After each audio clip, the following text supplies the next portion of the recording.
So I have a card game called Flame Wars. And Flame Wars is a game which sets out to capture and model the sort of arguments and discussions that people have online. Well, discussions that turn into arguments. And it has a bunch of cards, and everyone has a number on it. So you start off playing a low-numbered card to start a discussion off. And then you have to play higher-numbered cards as you go along. That's one of the key rules. And it has interesting cards like the Dead Horse card, where you introduce something like, I don't care what you say, Betamax is better than VHS.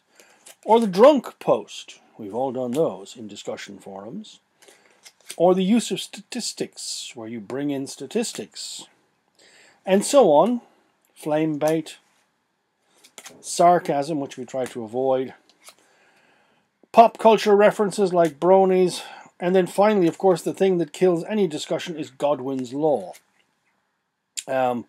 Which, in case you don't know it, is the informal rule on the internet that in any discussion, as soon as somebody draws a comparison with the Nazis, they lose and the discussion is over. And it brings me to think about what I wanted to talk about in terms of discussion forums and how we do discussions. When I first started doing asynchronous online teaching using discussion forums, I worked on the build it and they will come assumption that if I put up readings and a discussion prompt that interaction would happen. And it wasn't always the case that interaction happened. There are tools which allow you to map who's talking to whom in a discussion. And so you get a diagram like this out of them, which shows who's speaking to whom and who's interacting with whom and how those discussions are working. And what I found was that my discussions were very much me in the center and all the spokes radiating out, but no interaction between one person and another. And clearly that was problematic because there was no discussion. There was no community of practice. And while we could see who was talking to whom, it was largely a back and forth conversation. So in order to remediate that, I changed the way in which I assess online forums. And you'll notice that one of the standard things in most of my courses, the first two things in any of my portfolios are the forum posts. And one of them is simply a straightforward demonstration of your ability to contribute to the discussion on topics. To say something about the readings, to respond to the prompt. But the other one, which is very important, which is what I introduced, was this idea that some of the posts that you submit for assessment have to be responses to what other people in the forum say. So I was using the carrot of grading to get people to read other people's posts and talk to one another, and that generally works reasonably well. It produces a level of to and fro in the discussion. I wasn't the only person who thought about that problem. Other people have also given consideration to that problem. From time to time, I've done various little expedients to try and work with it. I've done conference papers. This is why I have a blackboard in my room. Because sometimes I actually have to print out the discussion posts and stick them on the blackboard and try and work out where the ideas emerge and how they move through the discussion and gather up together. And in any given week there may be, one big thread on this side and a smaller group here and something quite small here. And it's for me to try and visualize and see, are people picking up the big concepts from the readings? Are they developing an understanding of them? Are they moving to some kind of conclusion? So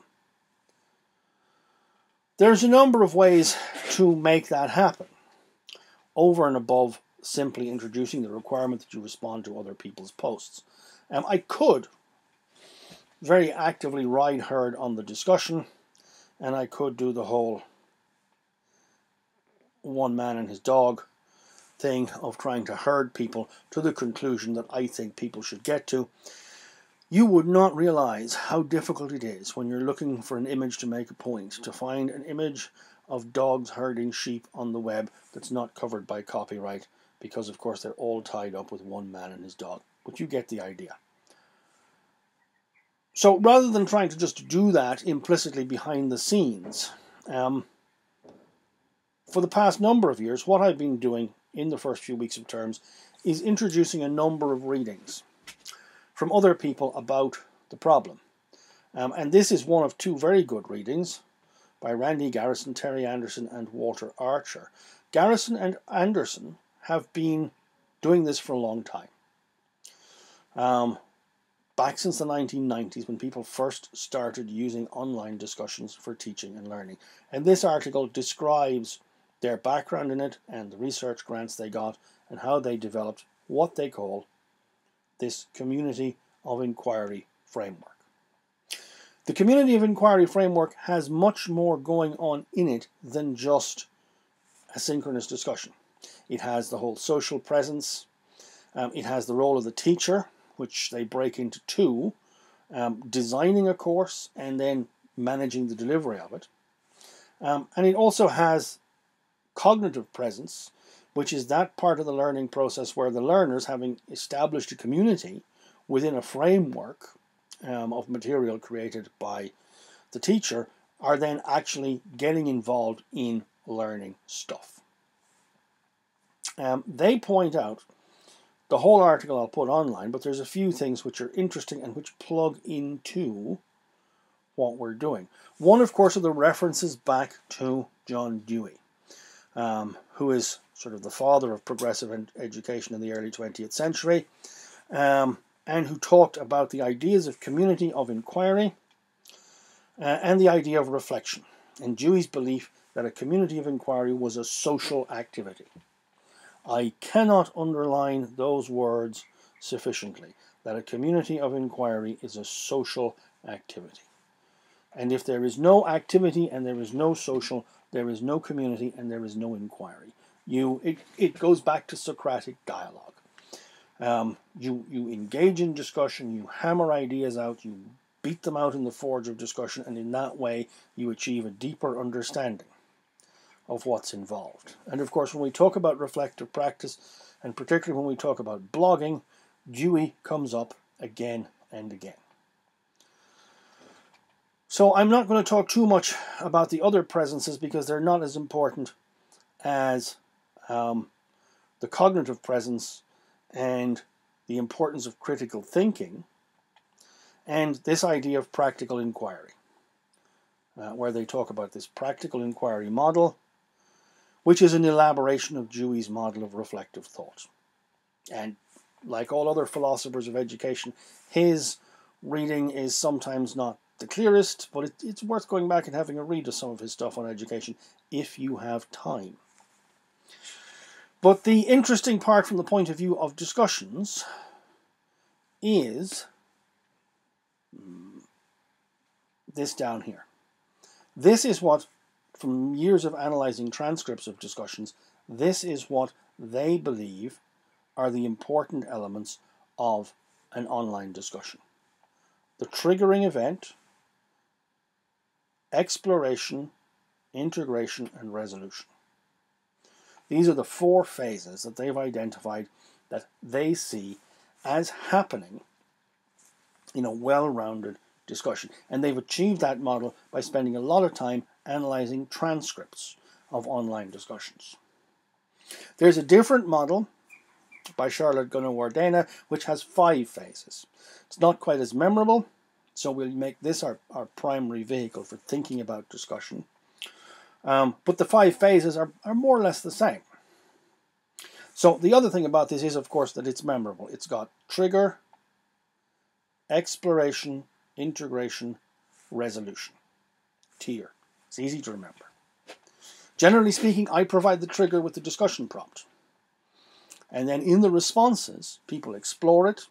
And as the week moves on, particularly as people respond to one another, in theory, we should see people integrating ideas from different parts of the post and achieving some sort of a resolution. Now, the problem they found very early on, and the problem that a lot of people have observed is, of course, that it is hard to get to the integration and even harder to get to the resolution of a discussion. I think that we perhaps have too tight a definition of resolution. A resolution of a discussion in any given week is not an answer. It could be another set of questions for next week. And it may not necessarily fully happen in the course of a week. It may take 10 days for an online discussion to move to some sort of end point where we go on with the next cycle. It is possible. This is a game we all play. Play it at parties, we play it in meetings, we're chatting, discussing the ebb and flow of conversation. We do it in real life unconsciously. Online, we have to think a little bit more because the visual cues that we have in a discussion, in a face-to-face discussion, are not there. So it requires a little bit more thought about how you play this game online. I've avoided creating more rules for the online discussions. I've contemplated refining that grading model and introducing new quirks to say, you must also do X, Y, and Z. But I haven't really come up with any that are satisfactory, so I think I find it much better, rather than trying to manage the discussion, I think in the long term it's much more useful for me to put this material out there and say, look, here's the readings from Terry Anderson. Here's also a reading from Charlotte Gunnar-Wardena. This is the key idea.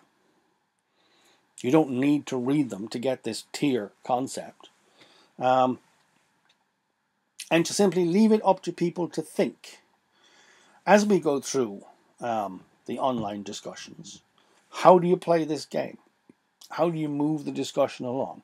How do you find things from 2 or 3 other posts and synthesize them together? How do you produce an additional question? So this is not a video clip or a set of readings that are tied to any one specific week's activities. It runs right through the whole semester, and it relates very much towards this element of the grading on the responses. What is a response? A response is not just a reply, but a response can advance the discussion in a variety of different ways, with the idea of getting on to either a conclusion or the next set of questions. And it comes back to the old card game. What cards do you play in moving the discussion along? So rather than me try to manage it, about the 2nd or 3rd or 4th week of every semester, I kick these readings out and I say, have a look at them. This is what academics all over the world feel is happening in online discussions. This is what you're doing. Become aware of the process. Think about it a little bit more. Devote some explicit thought to how you manage this. And hopefully, after you've gone through this routine in a couple of my courses, you will have developed some new skills for online discussions, and you will have absorbed them, and they will have become instinctive to you in a way that you really wouldn't perhaps have enjoyed them or got them if I had made some kind of, stick out of the hole. Get into that pen and do these tasks operation. So I'm taking away the dog, and I'm letting you herd yourselves through the discussions with an idea of developing those skills as we go along, and we'll see how it works as things proceed